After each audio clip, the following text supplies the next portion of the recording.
निखिल और आयुषी अपनी कार से रात में कहीं जा रहे थे। निखिल कार ड्राइव कर रहा था, तभी अचानक आयुषी को सुसु लगाई। निखिल, मुझे बहुत जोर की सुसु आई है। आयुषी, घर चलकर कर लेना, यहाँ चारों तरफ जंगल है, यहाँ कोई वॉशरूम तो है नहीं। तब तक तो निकल जाएगी, जल्दी कुछ करो ना, वरना मैं कार में ही कर दूंगी। नहीं रुको, मैं गाड़ी साइड में लगाता हूँ, यही रोड के किनारे तुम सुसु कर लो। आयुषी कार से बाहर निकली और वहीं सड़क के किनारे बैठकर सुसु करने लगी। वो काफी देर तक सुसु करती रही, लेकिन उठने का नाम ही नहीं ले रही थी। अरे हो गया क्या? अरे 1 मिनट रुकिए। आयुषी कम से कम 1 घंटे तक सुसु करती रही, लेकिन वहां से उठी नहीं। निखिल परेशान हो गया। आयुषी, 1 घंटा हो गया, कितना सुसु करोगी? पूरा समुंदर पी गई थी क्या? आयुषी सुसु करती ही जा रही थी, लेकिन उसकी सुसु रुक ही नहीं रही थी। सुसु करते करते अचानक उसकी नींद खुल गई, क्योंकि वो ये सब सपने में देख रही थी। तभी उसे एहसास हुआ कि उसने बिस्तर पर ही सुसु कर दिया है। ये क्या, मैं तो सपने में सुसु कर रही थी, बिस्तर पर ही सुसु कर दिया। आयुषी ने धीरे से कंबल उठाकर देखा तो निखिल की भी पैंट भीगी हुई थी। यानी आयुषी ने इतना ज्यादा सुसु कर दिया था कि उसकी सुसु से निखिल भीग गया। लेकिन वो बेचारा सो रहा था, उसे इस बात का अंदाजा ही नहीं था। चुपचाप सो जाती हूँ, सुबह मैं सारा इल्जाम निखिल पर डाल दूंगी। सुबह आयुषी जल्दी उठ गई और उसने नहा धो भी लिया। वो चाय लेकर निखिल के पास आई और उसे जगाया। अरे निखिल, उठिए ना, आज आपको ऑफिस नहीं जाना क्या? अरे सोने दो ना आयुषी, मैं लेट भी चला जाऊंगा तो बॉस मुझे कुछ नहीं कहेगा, आखिर तुम्हारे भाई उस कंपनी के मैनेजर हैं। आयुषी ने निखिल के ऊपर से कंबल हटा दिया। उसकी पूरी पैंट गीली थी। आयुषी ने उस मौके का पूरा फायदा उठाया। अरे ये क्या, आपने तो बच्चों वाली हरकत कर दी। आप अभी तक बिस्तर पर ही सुसु कर देते हो। ये देखिए, आपकी पूरी पैंट गीली हो गई है। निखिल चौंक कर उठ गया। उसने अपनी पैंट देखी तो पूरी गीली थी। अरे ये क्या हो गया, मैंने तो बिस्तर पर ही सुसु कर दिया और मुझे पता भी नहीं चला। प्लीज तुम माँ को कुछ मत बताना, मैं जल्दी से नहा लेता हूँ और तुम जल्दी से बेडशीट बदल दो। निखिल उस घर में जमाई था। इतने में आयुषी की भाभी राधिका वहां पर आ गई। मैंने सब कुछ देख लिया है नंदोई जी, आप तो आज भी बिस्तर पर सुसु कर देते हो। भाभी जी, मुझे बिल्कुल पता नहीं चला, ये सब कैसे हो गया। निखिल तुरंत बाथरूम में घुस गया और नहाने लग गया। आयुषी ने बेडशीट बदल दी। अरे बेटा, कितना काम करोगी, चल बहू ने नाश्ता तैयार कर दिया है। राधिका ने नाश्ता बना दिया। निखिल, मोहन, आयुषी और उसकी माँ ने नाश्ता किया। निखिल और मोहन अपना टिफिन लेकर ऑफिस चले गए। दोपहर में टीवी देखते देखते आयुषी को नींद आ गई। माँ, भाभी, आप लोग टीवी देखो, मुझे तो बहुत नींद आ रही है। हाँ बेटा जा। हाँ जाइए ननद जी, निखिल ने सुसु कर दिया था, इसलिए तुझे जल्दी उठना पड़ा होगा। जा थोड़ा आराम कर ले। भाभी, माँ के सामने तो ओ, सासू माँ को नहीं बताना था। खैर, आयुषी अपने कमरे में जाकर सो गई। जैसे ही उसकी आंख लगी, वैसे ही वो एक बार फिर से सपना देखने लगी, जिसमें वो पहाड़ों पर बैठकर सुसु कर रही थी। अचानक जैसे ही उसकी नींद खुली, उसने देखा कि पूरा बिस्तर गीला हो चुका था। ये क्या हुआ, मैंने तो दिन में ही बेड पर सुसु कर दिया। रात में तो मैंने सारा इल्जाम निखिल पर डाल दिया था, पर अब मैं क्या करूं? जल्दी से बेडशीट बदल देती हूँ और थोड़ा सा परफ्यूम भी डाल देती हूँ ताकि महक ना आए।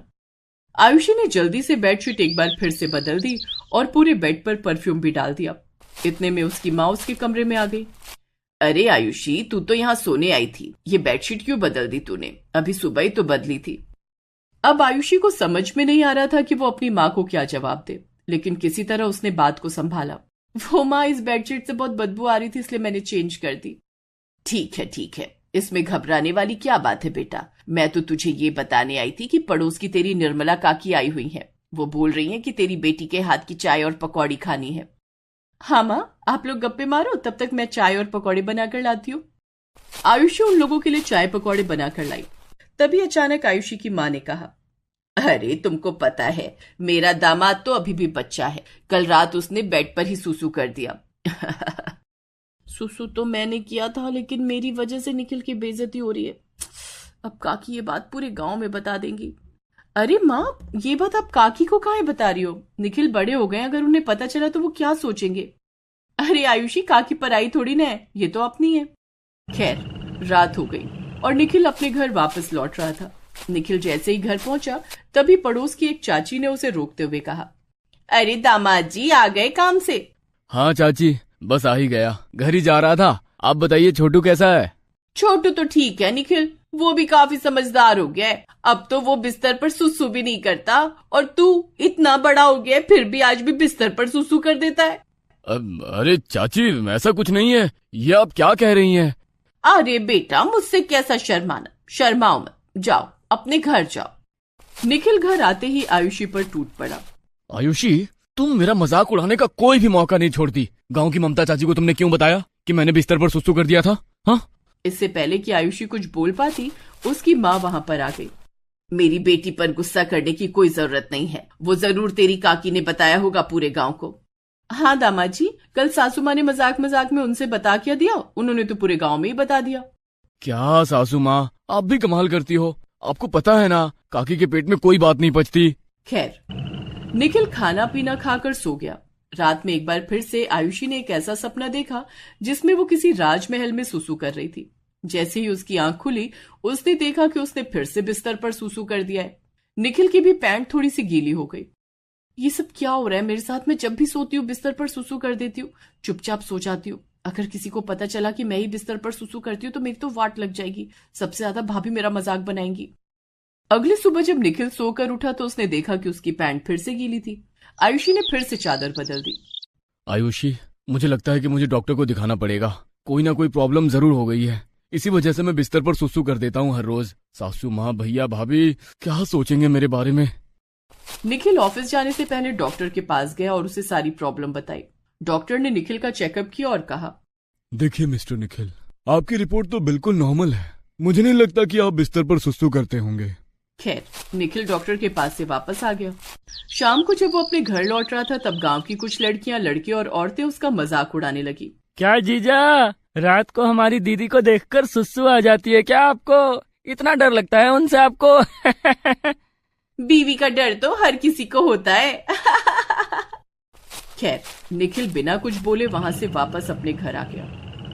उसने सारी बात अपनी पत्नी को बताई। आयुषी, डॉक्टर ने तो बता दिया कि मुझे कोई प्रॉब्लम नहीं है, फिर पता नहीं क्यों मैं रात में सुसु कर देता हूँ और मुझे पता भी नहीं चलता। आयुषी बेचारी कुछ नहीं बोल पा रही थी। उसे तो पता ही था कि बिस्तर पर सुसु निखिल नहीं बल्कि वो खुद करती है। खैर, रात में निखिल छत पर इधर उधर टहलने लगा। कहीं ऐसा तो नहीं कि बिस्तर पर सुसु मैं नहीं बल्कि आयुषी करती है? लेकिन इस बात का पता कैसे चलेगा? तभी अचानक निखिल के दिमाग में कोई आइडिया आ गया।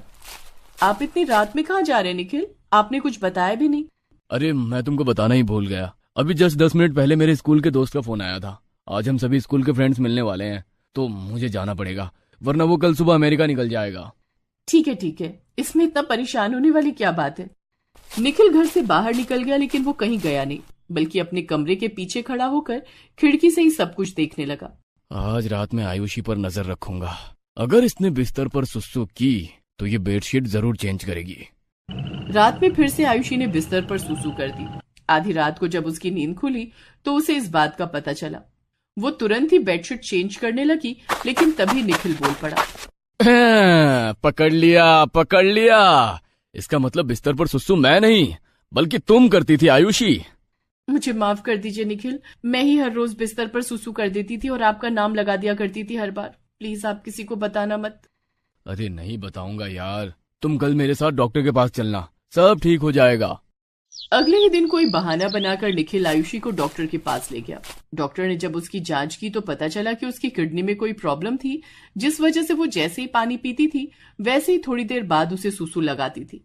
डॉक्टर ने उसे दवाई दी और उस दिन से ही आयुषी का बिस्तर पर सुसु करना हमेशा के लिए बंद हो गया।